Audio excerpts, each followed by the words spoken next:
So here we're asked to find the sum of this unusual sequence.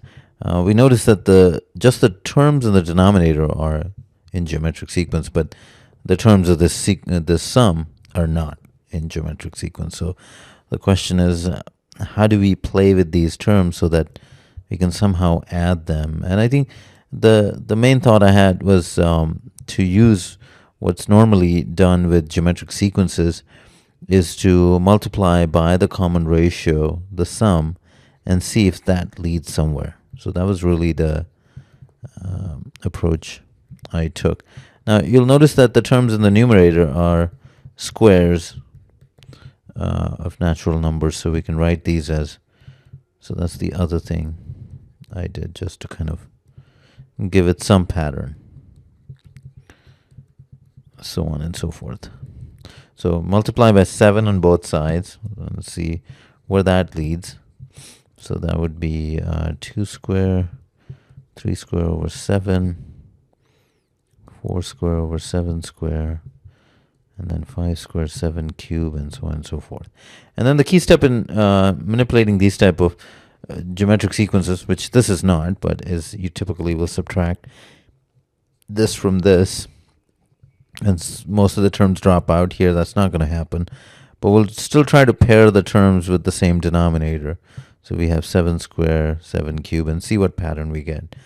So this is 11 minus 1, that's 10.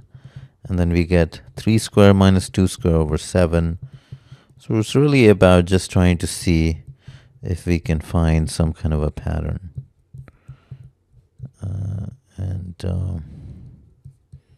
And then so on and so forth. So here I can rewrite the numerator. So this is difference of squares. So that's going to be 3 plus 2, 5 over 7. This is 7 over 7 square, 9 over 7 cube, 11 over 7 to the 4th, so on and so forth. So at this point, I was stuck, and I said, well, what if I multiply it again by 7? So this is, the question is, where does that come from, multiplying it by 7? So it's really from the experience with geometric sequences and seeing if that would work here.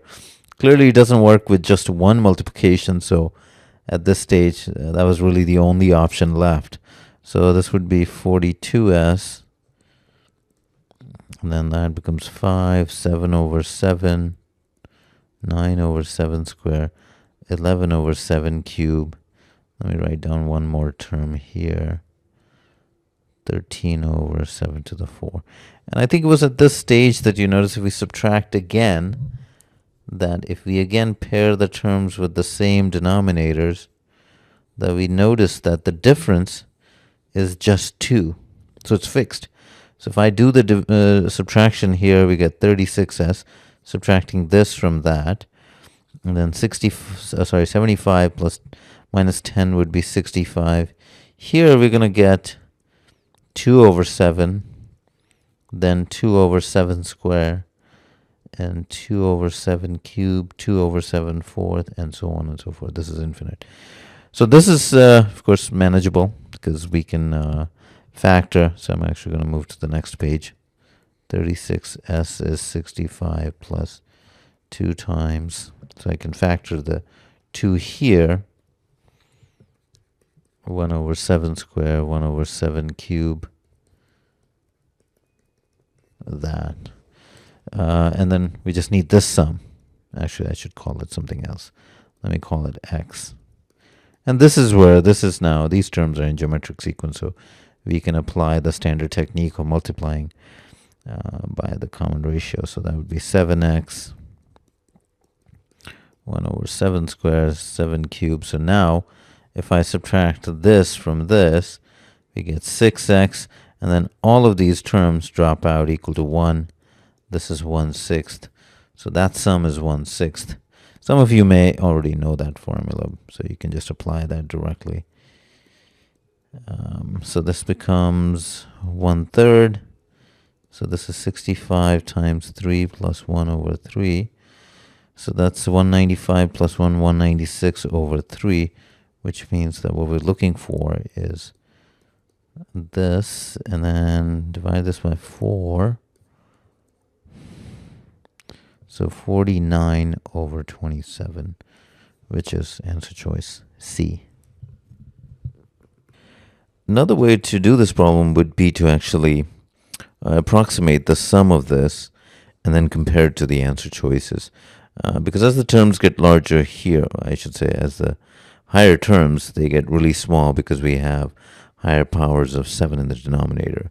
So I'll start by adding these up. So this would be 11 over 7. This is 9 over 49.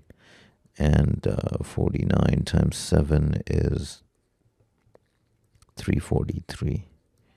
And this would be 77 over 49 plus 9 over 49. So that's 86 over 49. And then this would be 343. So a little bit tedious, but this way we can avoid all the work. So that's 602. So that's 618 over 343. And I can just compute that in decimal form. So that is, let me just make sure that's, yeah. So that would be 343 times 8, because this would be a 0. Yeah, so this is about 1.8. So I need to find the answer choice that's closest to 1.8. 14 over 27, that's nearly 2. So that one is out, but we'll see how the other ones stack up. So 13 times 1 is 13, 8, 13 times 6, so this is 1.6. All right, that's 2. 49 over 27. 27, that one looks like that might be it. Yep, so that's 1.8. And then the last one. So sometimes you can get away with doing a problem like this. So that's 109, 147 times 7. Yeah, so that's about 1.7. So the closest is clearly the answer choice C, which is also happens to be correct. Now, if they gave us some answer choices that were very close to 1.8, then it would be hard to distinguish. But in this particular problem, you could get away by just approximating the sum of this series by considering the first 4 terms. So the answer is C.